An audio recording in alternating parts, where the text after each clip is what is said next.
너무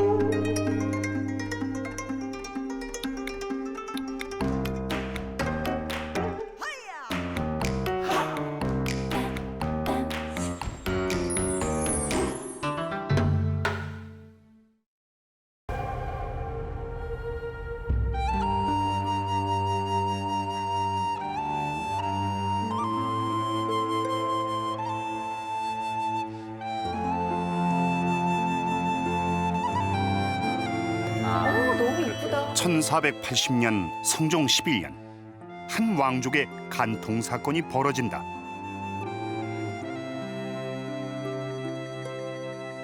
그녀의 이름은 어우동. 수사 결과 왕족에서 노비까지 신분을 초월한 그녀의 애정 행각이 세상에 공개되는데 조정에서는 그녀의 처벌을 놓고 끝없는 논쟁이 벌어진다. 과연 그녀의 운명은 어떻게 될 것인가? 네, 역사저널 그날 오늘은 조선의 여성으로서는 아주 파격적인 행동으로 조선 사회를 발칵 뒤집어 놓았던 어우동의 스캔들 사건에서 시작을 해봤습니다. 영화 화면 보시면서 최찬 선생님이 너무 좋아하시는데요? 아니 오늘 너무 재밌겠다.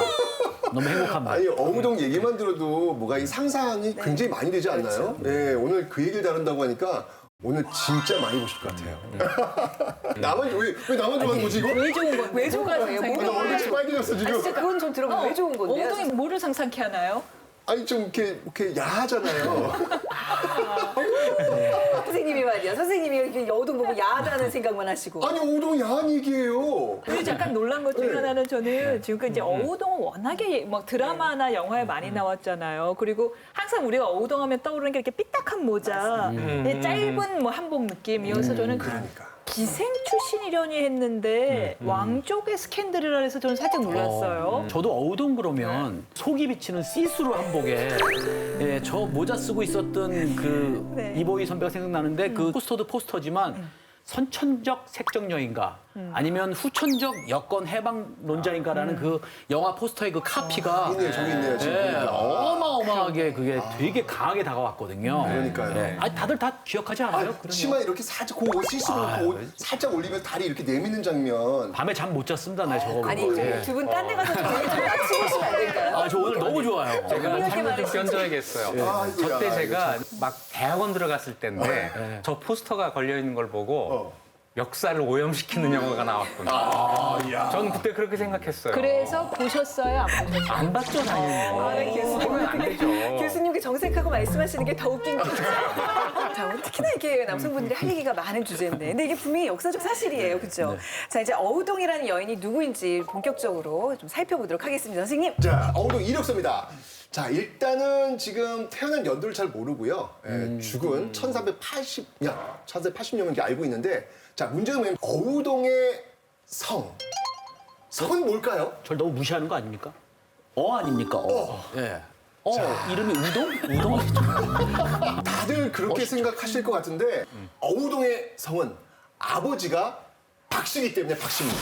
예? 근데 왜 박씨예요, 어우동? 박씨. 성이 박씨고 이름이 어우동. 그래서 박어우동입니다. 어우동이라고 한 기록도 있고 어을우동이라고 한 기록도 있습니다. 아마 그 새 을자 있지 않습니까? 이게 발음도 을이고 모양도 리을하고 같잖아요. 그래서 이거는 아마 받침자일 것이다. 그래서 어을우동이라고 적고 얼우동이라 읽는다. 자, 그래서 어루동이 맞는 것 같은데 우리가 다 이제 어우동으로 알고 있으니까 오늘은 그냥 어우동으로 통일해서 부르기로 하죠. 혹시 뭐 간통 스캔들이 있어가지고 박씨 가문에서 야 우린 가문에 수치다 그래서 박자를 빼버린 거예요? 어우동 이렇게? 그런 것 같지는 않고요. 그렇지 아마 않아요? 이름을 그냥 불렀던 것 이름만? 같아요. 네. 근데 실제로 나중에 어우동의 추문이 확대되니까 그 아버지가 사실은 족보에서 뺀다 뭐. 내 딸이 아니다라고 선언까지 해요. 그 아버지가 누구냐면 지금 대표님이나 임 변호사님이나 지금 다 기생? 어우동하면 우리는 기생을 딱 떠올린단 말이에요. 그런 줄 알았어요. 그렇지 않습니다. 보세요. 지금 아버지가 박윤창입니다. 지승문원사 종산풍이에요. 그러니까 지승문원사를 지금으로 본다면 외교부 국장급에 해당하는 엄청나게 높은 지위의 딸입니다. 게다가 세종 충녕대군이잖아요. 네. 충녕대군의 형 효령대군의 손자 며느리예요. 로얄 있네. 그러니까 정말 금수저 중에 금수저라고 할 수 있는 겁니다. 기생 절대 아니고. 문 남성들이 우러러볼 수도 네. 없었는 여연집 여인이네요. 그러니까요. 차마 눈 뜨고 이렇게 쳐다볼 수 없는 그런 존재였을 텐데. 그러니까요. 그렇죠. 만일 어우동이 기녀였다면 네. 오늘 이야기가 성립하지 않습니다. 기녀가 아니고 네. 정말 왕족과 결혼을 한 양반집 딸이었기 때문에 문제가 된 거죠. 근데 그 어우동의 이력서의 죄목이 굉장히 눈에 띄잖아요. 간통죄라고. 간통죄. 그것도 이제 무려 17명. 명이라고 적혀 있고. 그래서 저희가 그녀와 관련된 잡지를 한번 만들어 봤습니다. 보시죠. 이거 옛날 썬데이 그거네. 아, 우리 좋아하던 잡지예요. 어렸을 때 좋아했던. 야. 충격. 왕족의 간통죄 연루 진짜. 예. 17인 전격 전격 공개 남성 리스트. 남편의 오촌 형제와. 또 다른 미투인가? 근데 이게 왜 미투예요? 이게 뭐 강압이 있었어요? 뭔가 원치 않는 어우림이 있었나요? 아닙니다. 그 실록에 보면 미투라고 할 수 네. 있는 어떤 협박에 의한 그 관계는 딱 한 건이 나옵니다. 한 건. 네, 그것도 산후예요. 노비 직업이라고 하는 사람이 어우동을 협박하여 간통한 죄는 죽육을 해도 정말 죽여도 용서할 수가 없다라고 하는 기록이 나오거든요. 요거 하나만 어떤 강제에 의한 네. 살해가 되고 나머지는 그런 게 없어요. 그래서 굳이 미투라고 하면 그거 한 건이 될 텐데 네. 자, 그러니까 오늘 나머지 이야기를 하면서 한번 네. 그 풀어보도록 하죠. 오늘 기사를 보면 이제 왕족의 간통죄 연루 이게 좀 포인트인 것 같은데 왕족의 이름들이 많이 거론이 된단 말이에요. 네, 그렇습니다. 당시 거론된 왕족 가운데 가장 대표적인 사람은 이난과 이기라는 사람입니다. 이난은 세종의 손자고 이기는 정종의 증손자입니다. 어우동의 남편인 태강수 이동과의 관계를 살펴보면 각각 5촌과 9촌 사이입니다. 어머나 대박. 그러니까 이런 사람들이 간통죄를 저질러서 잡혀 들어갔다는 것은 정말 당시에 어마어마한 스캔들이었을 것 같습니다. 이건 스캔들이라 보면 거의 범죄 수준인데요. 실명이 밝혀진 사람만 해도 모두 17명이나 되는 실은 이거보다 더 있을 수도 있죠. 그렇겠네요. 네, 그런 정말 그 당대로서는 정말 굉장히 큰 스캔들입니다. 어우동 이게 리스트. 정사에 있는 얘기인가요? 당연히요. 저는 야사에 있는 이야기는 안 하지 않거든요. 정사에 기록된 사람이 17명이에요? 그렇죠. 어마어마. 아니 이게 당대에 엄청난 일이기도 하지만 이거 사실 요즘에 이런 일이 벌어지면 오 이거는 어느 세력에 훅 갈 수 있는 거예요. 이제 이거는요. 어우동 리스트라고 해갖고 조정이 발칵 뒤집혔을 거예요. 뭐 다들 조마조마 떨고 네, 내일 17명. 진짜 기록이 17명인데 실제는 더 있을 수도 있다는 얘기인 거잖아요. 그럴 것 같습니다. 성종실록에 실제로 이름이 거론된 남성들의 리스트를 지금부터 공개하겠습니다. 야 이거 누굴까? 방산수 이난, 이난. 수산수 이기, 병조 판서를 지낸 어유소, 병조판서. 대박이다. 대사헌 노공태, 대사원.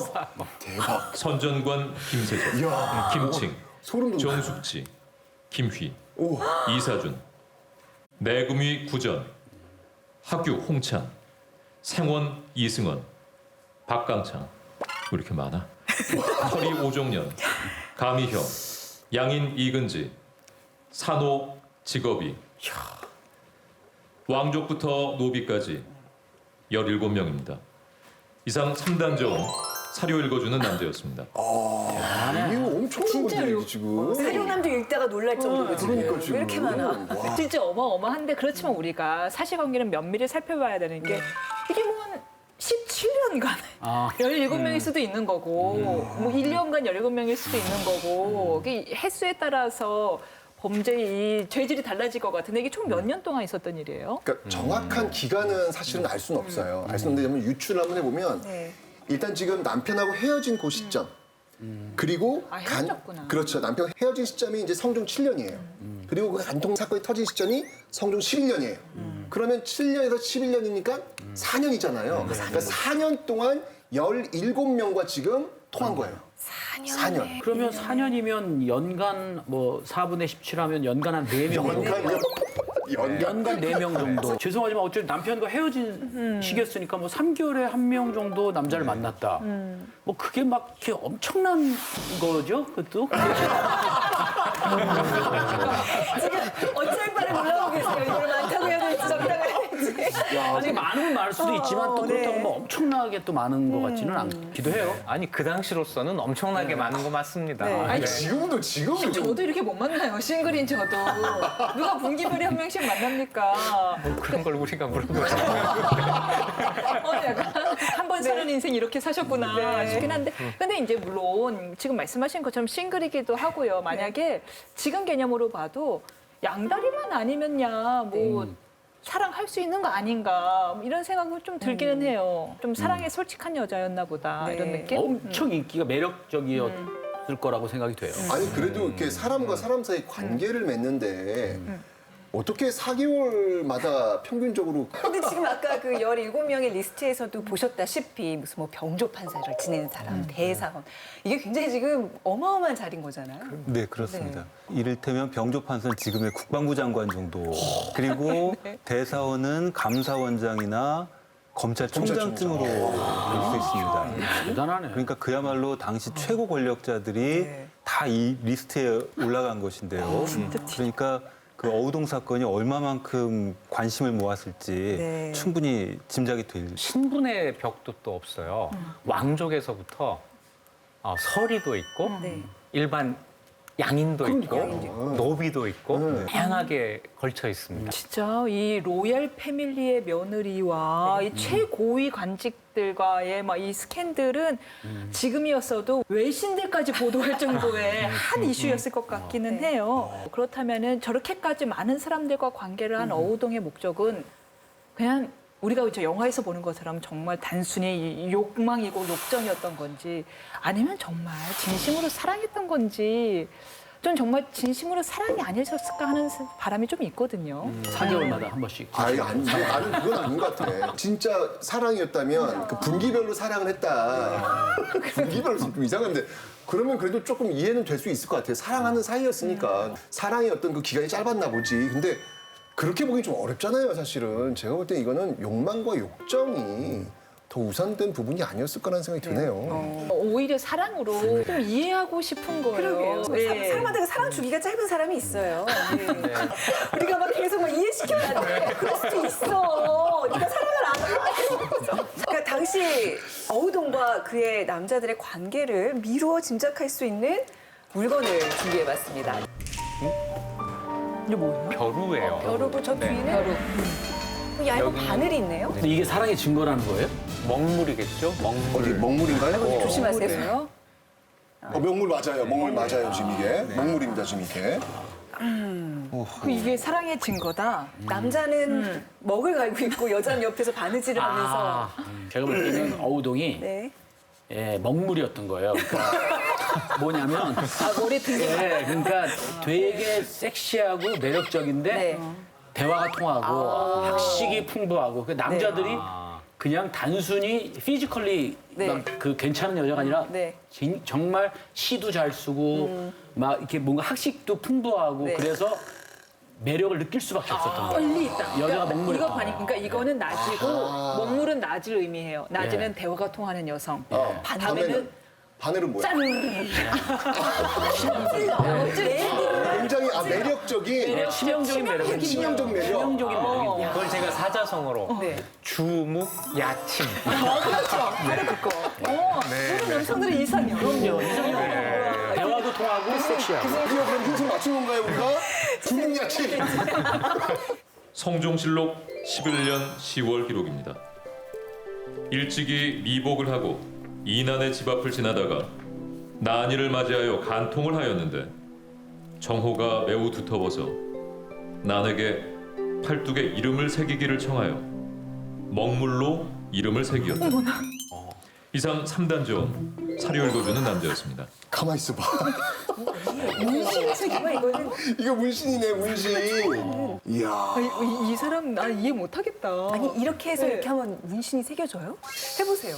이거를 이렇게 예. 찔러야 되겠죠? 태성이라고 써. 찌를 수는 없으니까 네. 이렇게 했다는 거 아니에요? 지금 네. 이렇게 해서 네. 짠! 이야. 아이고. 어떡해.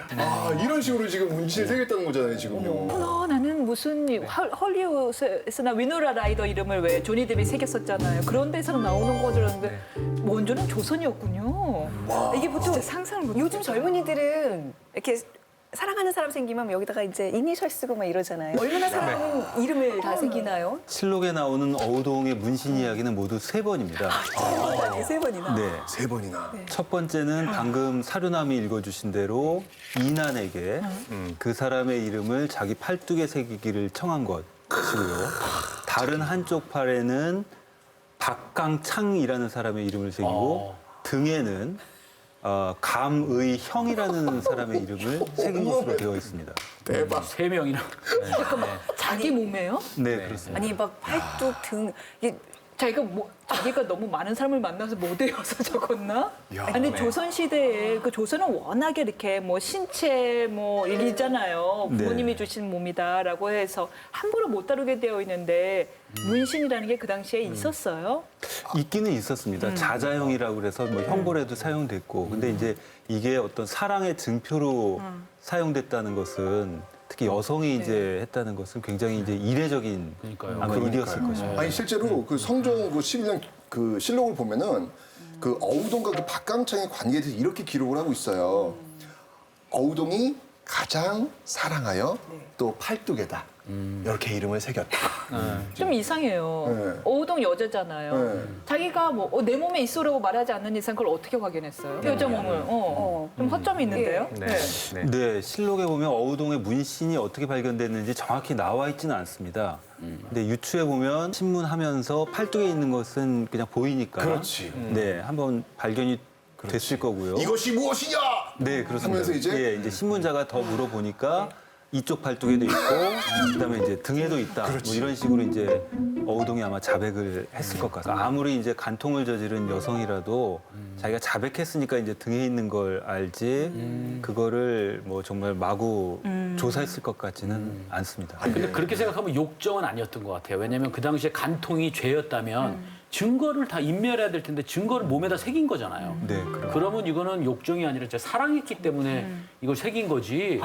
증거를 왜 범죄를 은닉해야 되는데 이렇게 펼쳤다는 거는 주급을 무릅쓴 네, 사랑을 사랑이었다라고. 했다. 고통을 참으면서까지. 그게 얼마나 이게 바늘로 찌르는 고통이 얼마나 큰데 그 고통을 지금 참으면서까지. 4년간 17명이에요. 정상적인 관점으로 바라보기엔 저는 어렵다고 봅니다. 어우동이 17명의 이름을 다 새긴 게 아닌 거거든요. 그러니까 이 3명은 정말로 사랑했을 수가 있죠. 그런데 아무튼 이 신문 과정에서 이 이름을 새긴 것이 나왔을 때 이거는 글쎄 요즘 말로 하면 뭐랄까 좀 빼박이죠. 엽기적인 그런 그 그러니까요. 행동이에요. 깜짝 놀랐을 것 같아요. 그 당시에는 이 문신을 한다고 한 게 형벌로나 사용이 됐고 자자형 말씀하셨는데 이걸 다른 말로 경형이라고도 합니다. 그래서 우리 저 경을 칠 놈, 그게 그거구나. 이런 저주를 하잖아요. 네, 그렇죠. 이 경을 친다는 게 바로 문신할 놈 이런 뜻이에요. 그만큼 이게 형벌로 사용되던 것이 그것도 여성의 몸에, 그것도 양반 여성의 몸에 그것이 발견됐을 때 이건 정말 굉장히 놀라운 일이었을 겁니다. 그 추노에서도 보면 노비 얼굴에 이렇게 노자 쓰고 이런 거는 약간 주홍 글씨처럼 네. 형벌의 의미인데 진짜 내 몸에다 새겼다. 그러니까 너무 궁금해요. 이 정도로 뭐 엽기적인 사건이었는데 그러면 이렇게 해서 들켜진 간통 사건 어떻게 처리가 됐는지 너무 궁금해요. 비밀의 방을 통해서 한번 확인해 보겠습니다. 대표님! 저기 트라우마 있습니다. 예, 저 축축에 익숙한 거. 엄청 아파가지고. 네. 이렇게. 요 정도. 아야야야. 아니, 요 정도였어요. 그래도 자, 진정하시고요. 저와 함께 가서 제가 조선의 간통죄 설명드릴 테니까 가시죠. 임 변호사님이 저기 가셔서 오늘 주인공도 어우동이고 하니까 또 어우동의 입장에서도 하실 말씀도 있을 것 같고. 아, 체험. 예, 최영도 제가 우리. 갈게요. 지금 제 꿈이었어요. 저는 어우동 역할이 제 일생의 꿈이었어요. 연기 꿈나무 가겠습니다. 가시죠. 장형인데도 아니, 이게 지금. 허공 시간에 좀. 일단 오시죠. 자, 먼저 이제 조선시대 그 형벌은 이렇게 명나라 법률을 좀 많이 차용을 했거든요. 이 대명률 당시에 합의해서 간음한 경우에는 장 80대, 여자가 남편이 있으면 장 90대, 꿰어서 간음한 경우에는 장 100대에 처한다. 그러면 과연 어우동은 장 몇 대에 처하겠습니까? 그러면 다 합산해야 될 것 같아요. 병합해서 270대인데요? 270대, 어우동은 꿰어서 가늠했기 때문에 장 100대입니다. 우리가 장 80대, 네. 장 90대라고 이야기했을 때 우리는 늘 이걸 떠올려요. 곤장, 그죠? 이걸 떠올리는데 이거는 임진왜란 이후에 처해진 형벌 도구고요. 여기서 이야기하는 것은 우리 임진왜란 전이니까 장이라고 하면 이겁니다. 뭐 이걸로 이렇게 했다는 이야기겠죠. 아니, 일단 손 내밀어 봐요. 아니, 나오셨으니까 일단. 싫어요. 내가 뭘 잘못했다면. 그러니까 한번 이렇게 해보세요. 아니야. 왜 이랬어? 장으로 죽지 않고 막상 어우동은 100대예요, 100대. 100대. 네. 야, 저게 다 맞았어요? 아니죠. 한 대만 맞아도 죽을 것 같아. 조선에서 이제 형벌 중에 태, 장 이 두 가지 그 때리는 형벌이 있는데 장형을 선고받은 사람이 이걸 면하는 방법이 있습니다. 어떻게 해요? 뭐냐면 네. 속전이라고 해가지고 돈으로 대신 내는 거예요. 보석으로 표현하듯이. 네. 벌금형이 있네요. 벌금형으로 네. 이제 이거를 바꾸는데 장 한 대에 돈 얼마 이렇게 정해져 있습니다. 그래서 대부분의 사람들은 태형이나 장형을 선고받으면 속전 돈으로 내고 실제로 맞지는 않죠. 그럼 정말 진짜 돈 없으면 무조건 맞아야 되잖아요. 유전무장이고 유전무장이네요. 근데 어우동은 그래도 좀 있는 집의 부인이었으니 그러니까. 돈으로 대신했겠네요. 장을 맞지는 않았겠죠, 설마. 어우동은 성종 11년 그러니까 1480년 10월 18일에 장형도 속전도 아닌 교형에 처해지게 교형? 됩니다. 교형이 죄송한데 교형이 뭐예요? 교형은 죄인의 목에 형구를 사용해서 죽이는 형벌입니다. 그러니까 지금의 교수형인데, 예, 밧줄로 죄인의 목을 졸라서 죽인 것입니다. 간통했다고요? 네. 이럴 경우에는 교형까지는 가면 안 되는 거죠. 그런데 네. 어우동은 교형에 처해집니다. 좀 더 무겁게 처벌된 것이죠. 아까 조목조 항목이 있던데 왜 이렇게 된 거예요? 그러니까 죄형 법정주 위반인데요, 완전히. 무슨 위반이라고요? 죄형 죄형 법정주 법정주. 위반이죠. 지금으로 따지면은 뭐 간통죄는 뭐 몇 징역 년이야? 5년 이하에 처한다라고 했는데 갑자기 사형을 해버린 거는 사실 저도 이 부분 좀 의아해요. 왜냐면 성종의 가장 큰 업적, 무엇을 완성시켰죠? 경국대전이요. 경국대전. 그렇잖아요. 조선의 어떤 기틀이라고 할 수 있는 경국대전을 완성시킨 왕이 성종이잖아요. 거기에서 준하지 않는 벌로 누군가를 죽였다. 그러니까 사실 이때 대신들도 법대로 해야 된다. 법대로. 사실은 성종이 대신들하고 이야기 잘 하잖아요. 우리 아니 되옵니다. 때문에 스트레스 많이 받는 왕이 지금 성종이잖아요.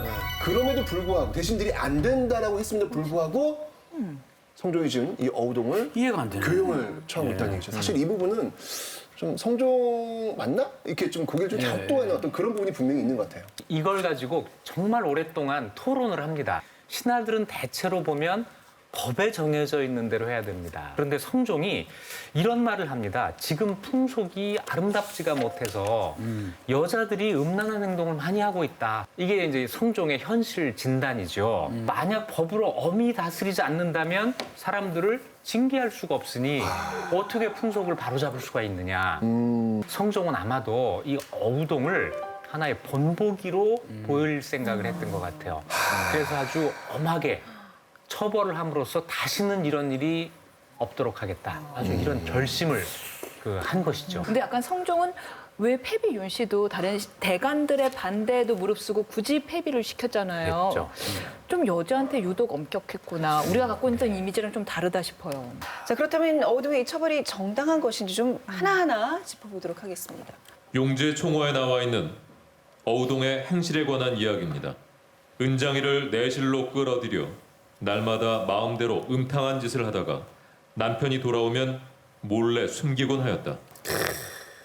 꽃 피고 달 밝은 저녁엔 정욕을 참지 못해 허허. 어우동과 여종 둘이서 도성 안을 돌아다니다가 여종이랑. 사람에게 끌리게 되면 제 집에서는 어디 갔는지도 몰랐으며 허허. 새벽이 되어서야 돌아왔다.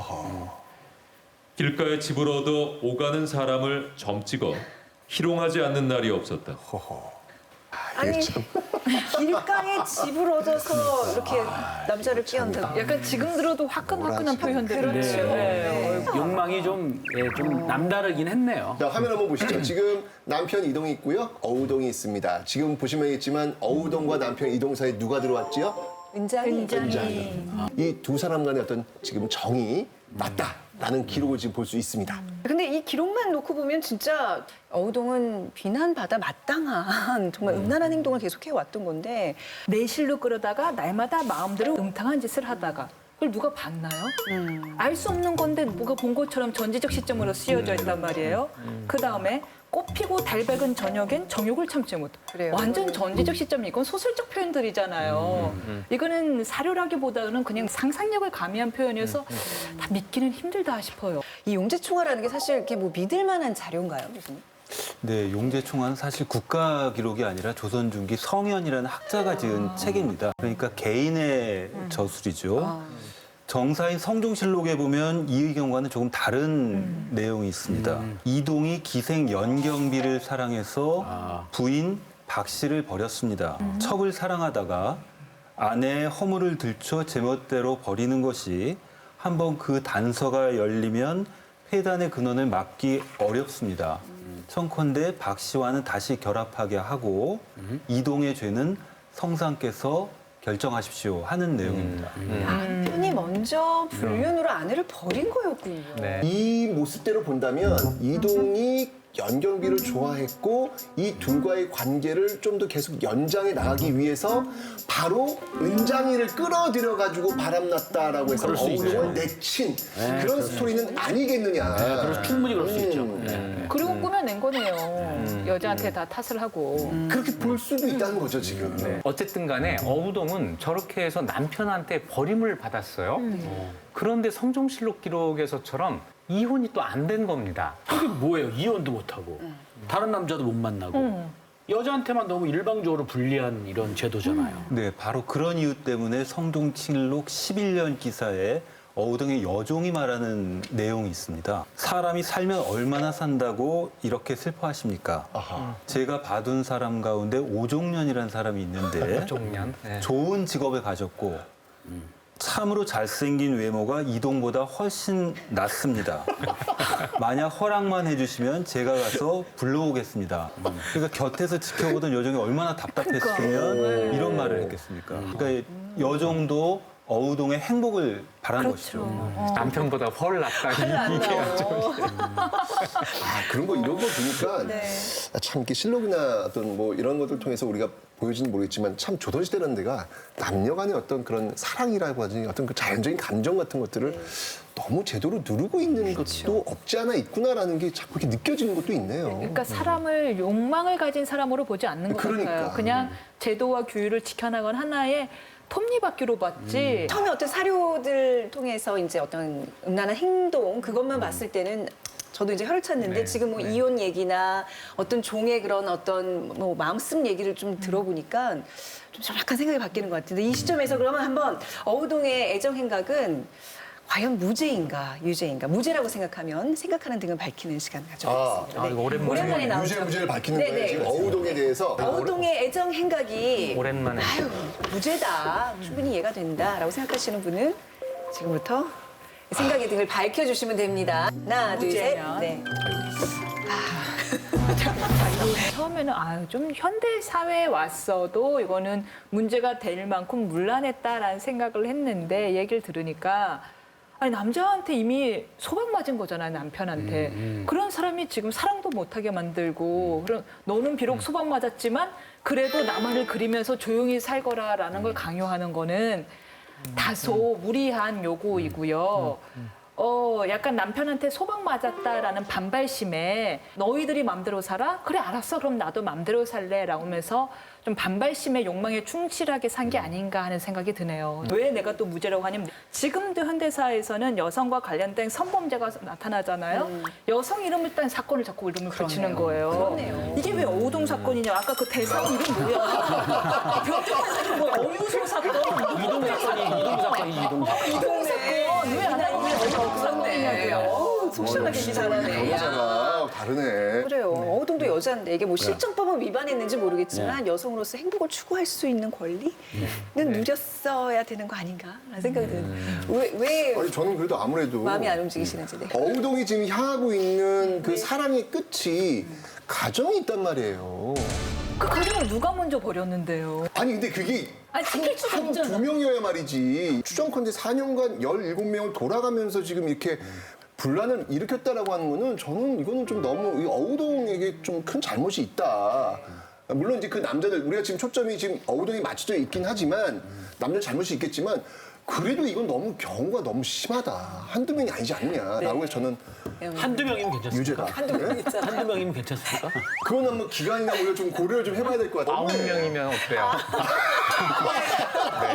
점점 대답하기 힘들어지는 촌 선생님 입장 혼자 고민하시고. 네, 저는 뭐 그 사정이 있을 수도 있고 네. 그래서 정상 참작을 할 수는 있겠지만 죄의 유무를 따질 때는 일단 네. 유죄다. 그런데 이 죄가 얼마나 큰 죄이냐 하는 건 이제 다음에 다룰 네. 문제라고 생각을 합니다. 아니 근데 진짜 궁금한 게 지금 이 케이스가 현대 법정에 올라오면 어우동은 유죄예요, 무죄예요?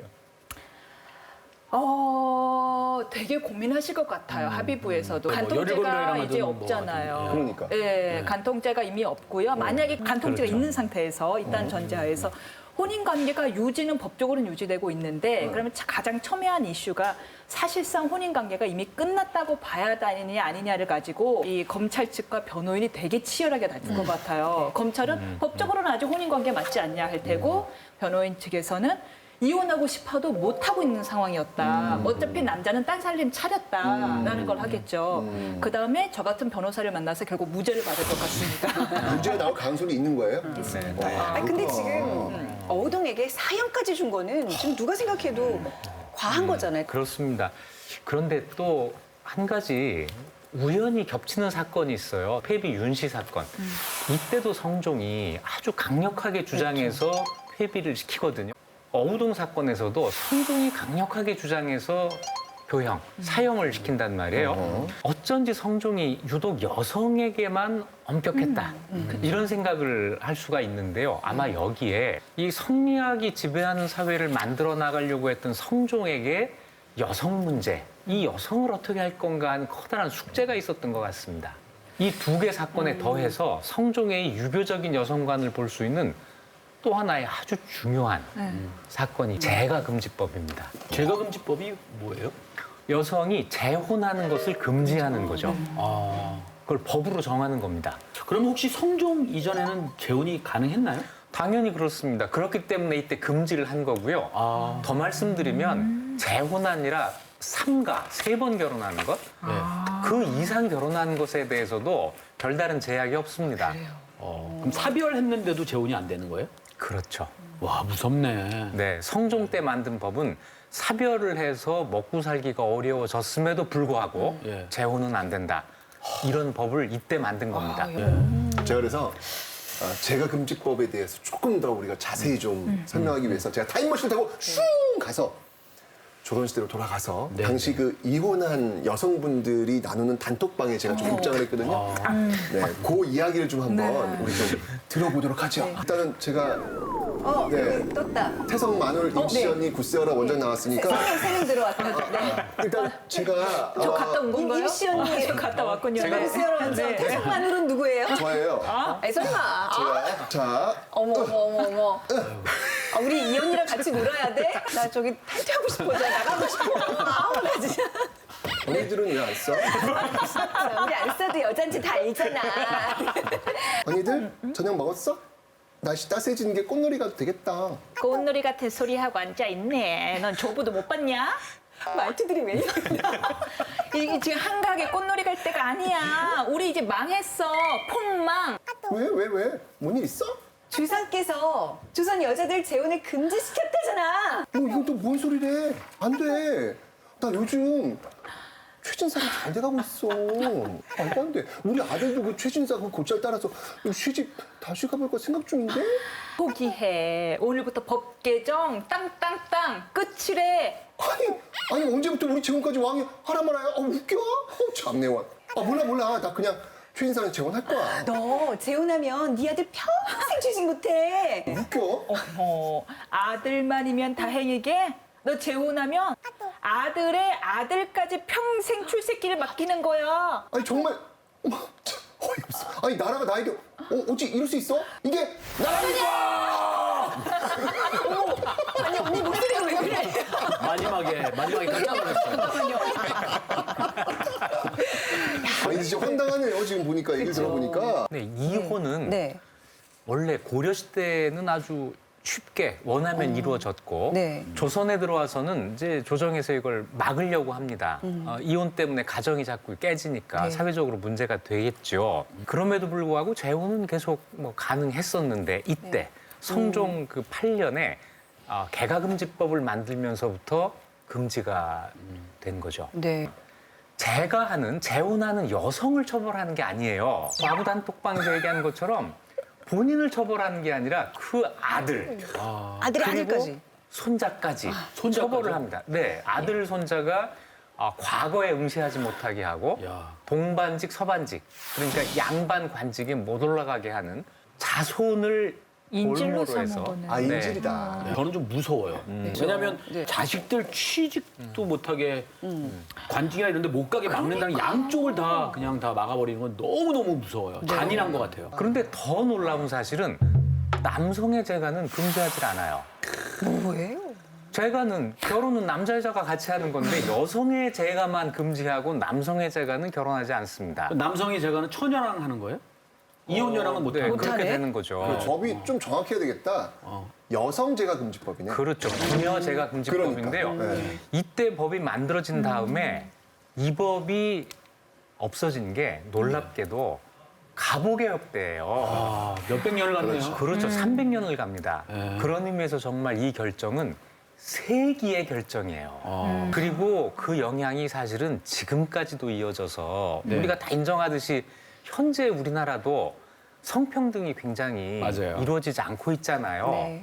여기에 이 영향을 미치고 있는 거죠. 차라리 본인을 처벌하지. 네. 자식들 출세길을 막아버린다고 하면 어떤 엄마가 자식길, 손주길 막는 걸 감수하면서 원래 재혼을 그러게. 하겠어요. 이때 그 기록을 보면 46명의 대신들이 지금 여기 대해서 논의를 해요. 지금 경론이 벌어진 거예요. 42명이나 되는 신하들이 어떤 40은 거의 대부분이잖아요. 90%네요. 그러니까 우리 성종 얘기할 때 늘 했던 말 있죠. 많이 되옵니다, 전하. 이걸로 다 반대해요.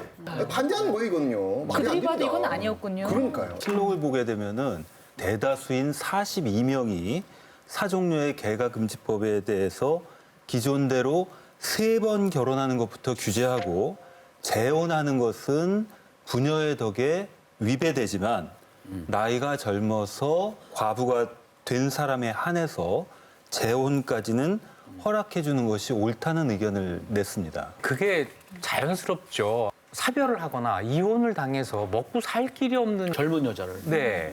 과부는 그럼 어떻게 하느냐. 뭐 젊은 사람뿐 아니라 나이가 들어서도 그건 마찬가지입니다. 기댈 데 없는 사람은 재혼을 하게 해야죠. 그런데 이 얘기도 나와요. 그러면 어쩌란 말입니까? 그래도 안 된다예요. 근데 이때 42명이나 되는 사람들이 재혼을 허용해야 된다고 이야기를 하는데 이건 어찌 보면 그 당시의 상식입니다. 네. 고려시대 이후로 계속해가지고 재혼이 가능했고 고려에서는 심지어는 재혼을 왕하고 한 사람도 있어요. 이게 전혀 문제가 되질 않았단 말이죠. 그리고 조선에 와서도 재혼을 금지한다고는 하지만 이게 법으로 정해지지 못합니다. 겨우 하는 게 3번 결혼하는 것은 좀 심한 거 아니냐. 이 정도 얘기가 나오고 있었던 건데 그러면 그 소수 의견, 네 찬성 명. 의견이 네 4인이라고요. 사람. 그 소수 네. 의견이 구체적으로 뭐였어요? 성종실록 8년 7월 17일의 기록입니다. 예조 판서 등 4인이 의논하기를 예전의 정자가 재가는 단지 후세의 추위와 굶주림에 죽을까 두려워하여 한 것이다. 그러나 실절은 지극히 큰 일이고 굶어 죽는 것은 지극히 작은 일이다 라고 하였습니다. 한 번 더불어 초례를 치렀으면 종신토록 고치지 않는 것이 부인의 도리이니 만약 두 지아비를 고쳐 산다면 이것을 금수와 더불어 어찌 가리겠습니까? 라고 하였다. 그러니까 실절이라는 게 정절을 잃는 게 실절이에요? 그렇죠.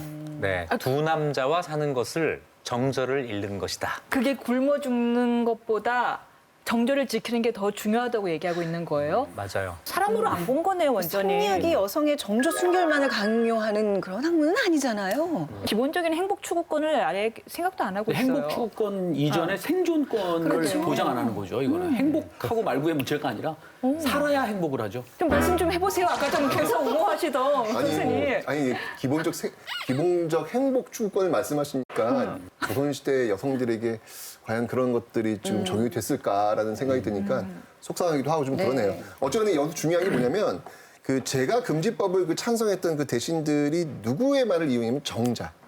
정자는 이제 주자학의 어떤 기원이라고 볼 수 있는 건데, 그러니까 철저하게 성리학적인 어떤 여성관. 네, 그 입장을 지금 대변하고 있는 그 모습들을 지금 보이고 있다는 거죠. 이게 지금 가보 개혁 때 이 법이 없어졌다 그랬잖아요. 그러면 평상시는 괜찮은데 이 이후에 우리가 임진왜란, 병자호란을 겪었잖아요. 그러면 전쟁에서 죽었던 남자들이 얼마나 많은데 국가를 위해서 죽었는데 그 부인들은 다 제가도 못하고 다 굶어 죽든 정절을 지켜야 되고 이게 이 이후에 정말 어떻게 됐는지 전 너무 걱정돼요. 재가를 못하면 대신 먹고 살기 위해서 첩으로 들어갈 수 있나요? 안 되죠. 그것도 안 돼요. 그것도 안 돼요? 그 이제 사회적인 윤리를 만들어낼 거란 말이에요. 그러니까 일반 농민들, 상민들도 제가하는 것을 이제 비윤리적인 것으로 자꾸 평가를 하게 되고 못하게 하게 하고 이런 효과를 거두겠죠. 사회적 윤리적으로 이거 나쁜 거야라는 생각. 여자는 재혼하면 안 돼. 라는 게 쭉 내려간 거예요. 그러니까 300년 뒤에 동학농민군, 그렇죠. 일반 농민들이 과부의 재혼을 허용하라라는 이야기를 할 정도면 이 성조대 만들 때 이 법이 얼마나 강력하게 조선을 올감했는지를 보여주고 있는 거죠. 그러면. 근데 이 강력한 법이요. 처벌하지 않고 있는 것 같아 보이는 사람이 하나 있는데요. 난 지금 계속 궁금한 거. 왜 우린 지금 어우동만 얘기하고 어우동이랑 내통했던 그 남자들 얘기는 안 꺼내냐고요. 제가 계속 분노하는 게. 그 어동과 내통했던 17명의 남자들 어떤 처벌을 받나요? 네, 결론부터 말씀드리면 그 17명의 남자 중에서 사형에 처해진 사람은 한 명도 없습니다. 유배를 가거나 장형을 받은 사람은 있지만 어우동처럼 교형을 받은 사람은 한 명도 없습니다. 아까 그 노비 같은 경우에는 사실 사형감이잖아요. 감히 노비가 양반집 여인을 범한 건데 그거는 그 노비마저도 그렇습니다. 그 17명 중에 가장 강력한 처벌을 받은 사람이 이난이라고 하는 사람입니다. 남편의 오촌간이었던 이 사람인데 이 사람이 이제 장 100대 이걸 이제 속전을 합니다. 그리고는 안 맞아요. 저기 경상도 사천 곤양이라고 하는 데로 유배가 되는데요.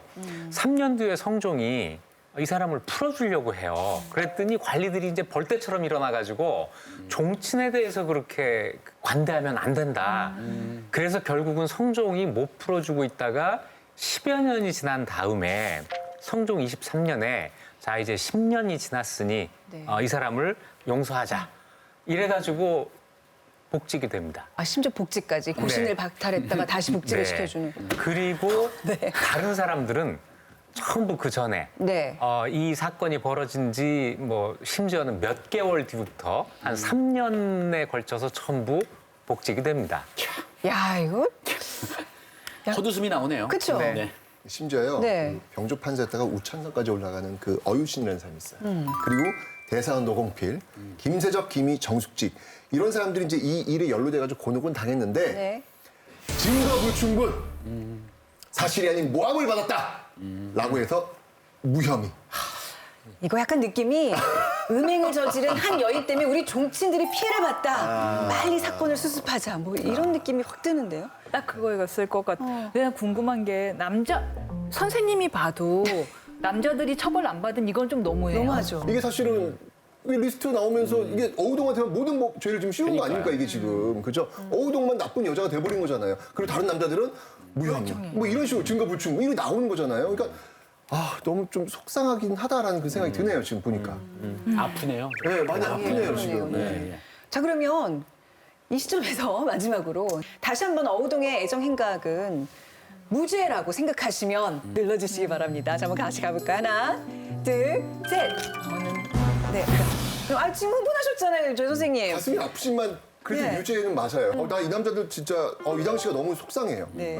이게 지금 권력이 있는 사람들이 다 무혐의 처분받고 증거불충분 빠져나간 거지만 그래도 유죄예요. 선생님 근데 굉장히 이건- 이성적이시네요. 진짜 유죄는 성종인 것 같아요. 맞아요. 네, 진짜 유죄는 성종. 무리하게 이렇게 법 집행을 했고 어떻게 예, 보면 예. 성종이 독단적으로 이거 그냥 사형 집행도 그냥 바로 했다면서요. 그 사형을 하기로 결정한 바로 그날 집행이 됩니다. 그러니까 이것도 말이 안 되는 네, 거 아니에요? 이것도 굉장히 이례적인 일인데요. 네, 조선에서는 사형이 결정이 되어도 결정까지도 굉장히 여러 과정을 거치지만 결정이 되어도 상당한 기간을 두고 집행을 하는데 이 경우는 아주 예외적으로 바로 그날 집행이 됩니다. 어우동 맞아요. 당시 법에 따르면은 죄일 거예요. 그렇지만 그보다 더 큰 죄는 저는 과잉 처벌이라고 생각하거든요. 저형 법정주의를 위배하면서까지 과잉 처벌한 것이 전 더 큰 죄라고 생각을 하기 때문에 저는 무죄라고 주장하고 싶고요. 그리고 정말 가슴이 아픈 게 뭐냐 하면은 이런 이 사람의 성종이 만들어 놓은 이 풍습이 몇백 년 동안 이어진 바람에 1920년대에 활동했던 조선 최초의 여류화가 나혜석. 나혜석이 바로 이혼 고백서를 뭐라고 씁니까? 조선의 남성 심사는 이상하회다. 자기는 정조관념이 없으면서 처에게나 일반 여성에게 정조를 요구하고 또 남의 정조를 뺏으려 합니다. 중략. 조선의 남성들아, 그대들은 인형을 원하는가? 늙지도 화내지도 않고 당신이 원할 때만 안아주어도 항상 방긋방긋. 나는 그대들의 놀이개를 거부하오. 난 이 목소리가 되게 와닿아요. 이제까지 성종 시대를 쭉 한번 연결해 보면 보세요. 성종식이 제가 금지법 만들죠. 딱 틀 만들었어요. 그다음에 어우동 사건 나와서 어우동 죽이죠. 그리고 나서 패비윤 씨 또 죽이죠. 그리고 나서 뒤에 와서 인수대비가 내훈 딱 정리하면서 게임 끝내는 거예요.